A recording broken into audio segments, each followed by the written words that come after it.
Et notre invité politique ce matin, c'est Stéphane Troussel. Bonjour. Bonjour. La réforme des retraites, 15e journée de mobilisation aujourd'hui contre cette réforme. Est-ce que vous êtes favorable à ce que les grèves se poursuivent, y compris quand vous voyez les difficultés des Franciliens à aller travailler?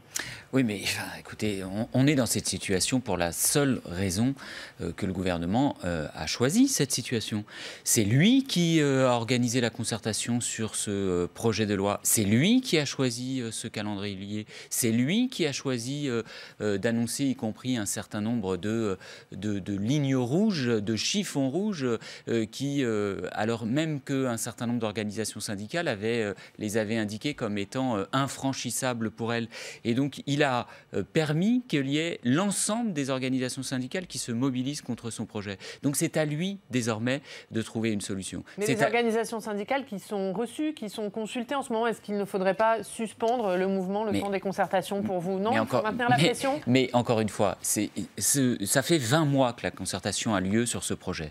Ça fait 20 mois que le gouvernement cafouille de la clause du grand-père à l'âge pivot, en passant par l'absence de mesures sur la pénibilité, l'absence des simulateurs précis ou alors seulement dans quelques heures ou dans quelques jours. Bref, c'est lui qui est responsable de la situation. C'est lui qui a voulu ce conflit. C'est lui qui a voulu ce calendrier en pleine période des fêtes. Donc c'est à lui désormais de trouver la solution. Donc moi je considère que de toute façon il faut maintenir la mobilisation sociale et politique pour... Y compris pendant Noël? Pas de trêve à Noël? Pour que le gouvernement renonce à son projet. C'est à lui, encore une fois, de sortir le pays de la situation dans laquelle il a choisi de le mettre. Sortir le pays de cette crise, comment? Est-ce que vous croyez à un compromis ou est-ce que pour vous, la sortie de crise, elle ne passe que par un retrait? Moi, nous ne sommes pas favorables à ce projet. Pour une raison simple, d'abord, c'est qu'il n'y a pas besoin d'être énarque pour comprendre l'arnaque qu'il y a derrière les annonces du Premier ministre il y a quelques jours maintenant. Parce que tout de même, en plus de cet âge dit pivot, les Français ont bien compris qu'il s'agissait désormais de travailler plus longtemps. Que par ailleurs, deuxième sujet, les Français ont compris également qu'ils vont gagner moins à la retraite. Parce que comment, il n'y a pas besoin d'avoir fait beaucoup de mathématiques pour comprendre que si on calcule sa retraite sur la totalité de sa carrière, plutôt que sur les 25 meilleures années, eh bien, on va y perdre.